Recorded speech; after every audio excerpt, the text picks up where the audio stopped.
Украинцам запретили ездить в Россию по внутренним паспортам. С 1 марта 2020 года пересекать российскую границу можно будет только по загранпаспорту. Объяснили эту инициативу традиционно так называемой российской вооруженной агрессией. Примерами того, как российские политики и журналисты оправдывают действия властей РФ в отношении Украины и других стран, попавших в поле зрения Кремля, буквально пестрят просторы интернета. Неимоверное количество видеороликов, полноценных программ и фрагментов с участниками информационных противостояний размещается на всевозможных сайтах и видеоресурсах беспрерывно.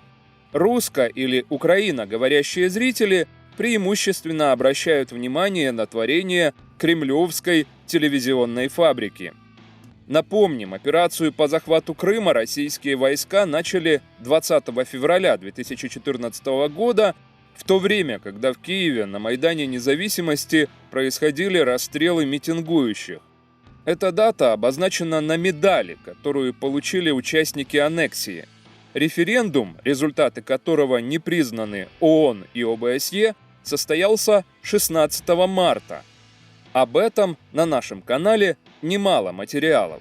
Пока ситуация не будет на Донбассе одинаково называться одинаковыми словами в Киеве и в Москве, никаких шансов на решение конфликта нету. Пока вы будете рассказывать нам про гражданскую войну, а товарищ Захар будет рассказывать, что он... А вы нам будете про российскую агрессию? Будет говорить от имени народа Донбасса, мы друг друга не поймем. Для того, чтобы решить какой-то спор, надо найти одинаковые названия ситуации, которая сложилась. Давайте, гражданская война.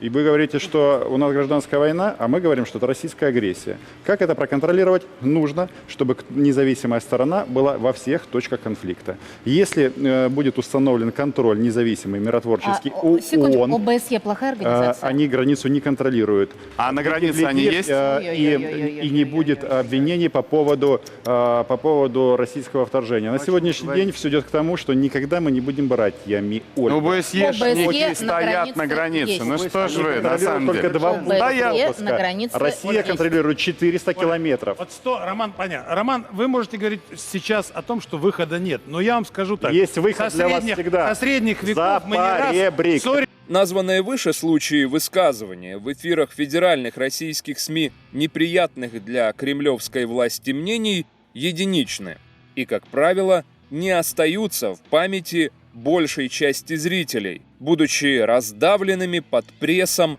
иной, угодной власти РФ информации. Совершенно иная картина, когда верная кремлевским идеям фигура оказывается на чужом поле, в атмосфере объективной, а не заказной журналистики. Один из случаев – появление в эфире ток-шоу «Лицом к лицу» на канале «Аль-Джазира» российского политолога Натальи Нарочницкой. Одна из самых ярых участниц создания концепции русского мира, доверенное лицо Путина на выборах 2012 года, привыкшая комфортно себя чувствовать в срежиссированных эфирах федеральных телеканалов, на сей раз почувствовала себя в роли добычи. 67-летняя бывшая депутатка Госдумы согласилась на откровенный разговор с 36-летним британским журналистом Мехди Асаном. Такого позора Нарочницкая и вся кремлевская братья давно не испытывала. Вся программа длится 47 минут, но мы для вас выбрали ключевые ее моменты, демонстрирующие весьма интересные особенности мышления тех, для кого действия российской власти кажутся логическими и оправданными с точки зрения международного права. Существенная часть программы была посвящена действиям РФ на Ближнем Востоке, но мы остановимся на украинском вопросе. What about Ukraine? Of course, we do care about Ukraine. My ancestors are from Ukraine, but there was a coup d'état in Kiev. The constitution was dismissed. Even the mandate of president went to the Speaker of Parliament, whether under constitution it should go to the Prime Minister. The Constitutional Court was dismissed. Let's assume there was a coup d'etat. There's a division of opinion on that, of course, whether it was a coup or not. Crimea was taken by the Russians, annexed in violation of international law, most lawyers would argue. Crimea the has UN a General Assembly. referendum. And why do you think 100 countries at the UN condemned the annexation of Crimea? 100. Only 11 countries voted with Russia. Why do you think that is? because it's politics. Politics 10 to 1. In the 21st century. The politics in the 21st century. It's not because that the United Nations recognizes national borders and sovereignty and says you can't just change the borders of a country. You talked about common borders. The international law, let me just finish. Okay. The international law teaches now that self-determination right is observed, but the principle of territorial integrity prevails. That's true. Only, but in a case when self-determination rights are combined with so-called, it's in the textbooks of international law, when the people maintain historical, linguistic, cultural, and other types of so on that basis, Crimea can be independent with the maternal state. So you support the idea that Crimea, on this your reading of international law, Crimea had the right to leave Ukraine and be part of Russia on the basis of self-determination? I think so. Okay, so when will Russia be holding a referendum in Chechnya and in Dagestan for those places to go independent?